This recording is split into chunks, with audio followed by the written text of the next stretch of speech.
নদীর ছলকানি এবং প্রত্যাশিত গোধূলি। আহা, কোথায় গেল সেই ইলিশ?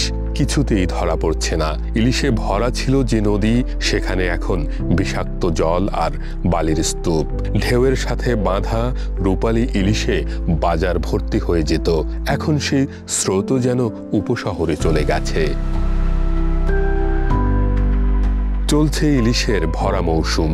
কাঙ্ক্ষিত পরিমাণ ইলিশ ধরা পড়ছে না। দিনরাত নদীতে জাল ফেলেও ইলিশ না পেয়ে হতাশ হয়ে ঘাটে ফিরছেন জেলেরা। ফলে ইলিশের বাড়ি হিসেবে পরিচিত বরিশালেও দেখা দিয়েছে ইলিশের ঘাটতি। জেলেরা যে পরিমাণ ইলিশ পাচ্ছেন তা বিক্রি করে খরচও তুলতে পারছেন না। কম উৎপাদনের কারণে বাজারেও এর প্রভাব পড়েছে। দেশের আহরিত মোট ইলিশের ৬৬% আসে বরিশাল থেকে। কিন্তু গত অর্থ বছরে দেশে ইলিশ উৎপাদন কমেছে প্রায় ৪২,০০০ টন। নদীর মোহনায় অসংখ্য ডুবোচর রয়েছে। স্রোতের অভাব এবং দূষণের কারণে নদীগুলো ইলিশের জন্য বিপজ্জনক হয়ে উঠেছে। মৎস্য অধিদপ্তরের তথ্য অনুযায়ী ২০২৩-২৪ অর্থ বছরে বরিশাল বিভাগে ইলিশ আহরণ হয়েছে ৩,৪৮,৮৩৪ টন, যা আগের বছরের তুলনায় ২৫,৫০৯ টন কম। এর মধ্যে নদী থেকে আহরণ কমেছে ১১,০৯৫ টন। কোথায় গেল সেই দস্যি ইলিশ, যে কিনা নদীর জলকে সম্পূর্ণ ভরিয়ে দিত? মাছ তো আমাকে ওই জায়গায় না থাকবে, মহিপুর থাকবে, মহিপুর নাই পাথরঘাটা থাকবে, কোনো জায়গায় তো খবর পাই না। ১০ বছর আগে ১০০ ভাগের ১ ভাগ হয় না, মাছই নেই নদীতে। ডেলি খাওয়াইতে আছে মাছ, থাকবে গ্রামে ডেলি খাওয়াই ধরতে আছে, চাবলি ধরে, জাটকি ধরতে আছে। সরকার তো পক্ষে, আমরাও সরকারি পক্ষে, কিন্তু ওই কিছু যে অবৈধ লোক আছে এরা ধরিয়ে ব্যস্ত আছে। চাবলি মাছ ছোট ছোট ধরিয়ে খাইতে আছে, ব্যস্ত আছে। ৫ লাখ টাকা প্রতি মাসে আমি সুদ দিতে আছি। আমার দ্বারা নাই, বিভিন্ন লোকের দ্বারা আনিয়ে দিচ্ছি, কিন্তু আমার তো টার্গেট সুদের টাকা দিমু, আমার বউ বাচ্চা কাচ্চা লইয়া খামু, কিন্তু আমার তো ফার্মই আন চলে না। কালকে আমার এই ফার্মটা ২২৫ টাকা আরতদারি হয়েছে। আমার খরচা কত? স্টাফ বেতন, কারেন্ট বিল আছে, ঘর ভাড়া আছে, আমি তো এখনও দেনা হইতেছি। কালকে দুর্গা মাছ আইছে ২২৫ টাকা আরতদারি পেয়েছি টোটাল। এই ঝাপটা খুললেন কয় টাকা খরচা আছে? স্টাফের বেতন দিব কি, আমি নিজে খামু কি, কারেন্ট বিল দিব কি দিয়া, ঘর ভাড়া দিব কি দিয়া? আমার না নেবে দুর্ভিক্ষে অনেক লোক আছে। আমরা তো নির্ভরশীল আছি মাছের উপরে, মাছের তো পাইতে আছি না। আল্লাহ কবে দেয়, আমরা তো আল্লাহর দিকে নামাজ পড়তে আছি, আল্লাহর দিকে চাইতে আছি, আল্লাহ দেওয়া আমাকে। ১২০০ গ্রাম আপনার গেছে বছর ছিল যে আপনার ৮০-৮৫,০০০। এখন এই টাইমে ১২০০ গ্রামের দাম ৩০-৩৫, ১,৩০,৩৫ চলতে আছে।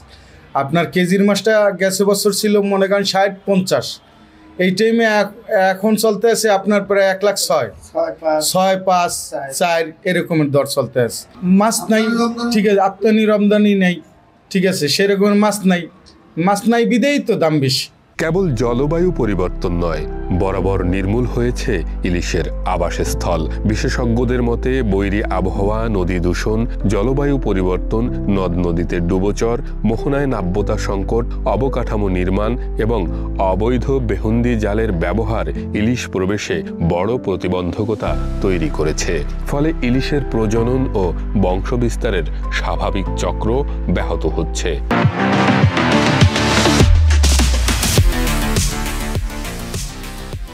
ইলিশ মাছ হচ্ছে একটা ক্যাটাড্রোমাস ফিশ, যেটা সমুদ্র থেকে ডিম পাড়ার জন্যে নদীতে আসে এবং নদীতে ডিম পাড়ে বাচ্চা এখানে জাটকা হিসাবে লালিত পালিত হয় এবং বড় ইলিশগুলো আবার এটা সমুদ্রে ফিরে যায়, আবার জাটকাগুলোও বড় হয়ে এটা সমুদ্রে ফিরে যায় এবং সেখানে গিয়ে আবার ডিম ছাড়ার সময় পুনরায় আবার তারা নদীতে আসে।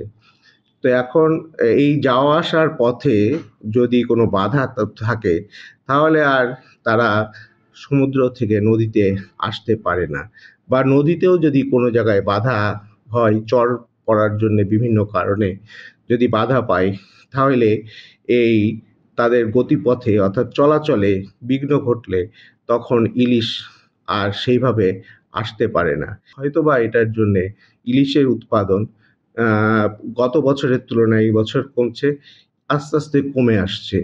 তো আমরা আশা করছি যদি এই নদীগুলা সংস্কার করা সম্ভব হয়, অর্থাৎ এই চরগুলা উঠাইয়ে দেওয়া সম্ভব হয়, তাহলে এই ইলিশের উৎপাদন আগের মতনই বৃদ্ধি পাবে। ইলিশ তো আর শহরের বা গ্রামের বোতলে বন্দি নয়।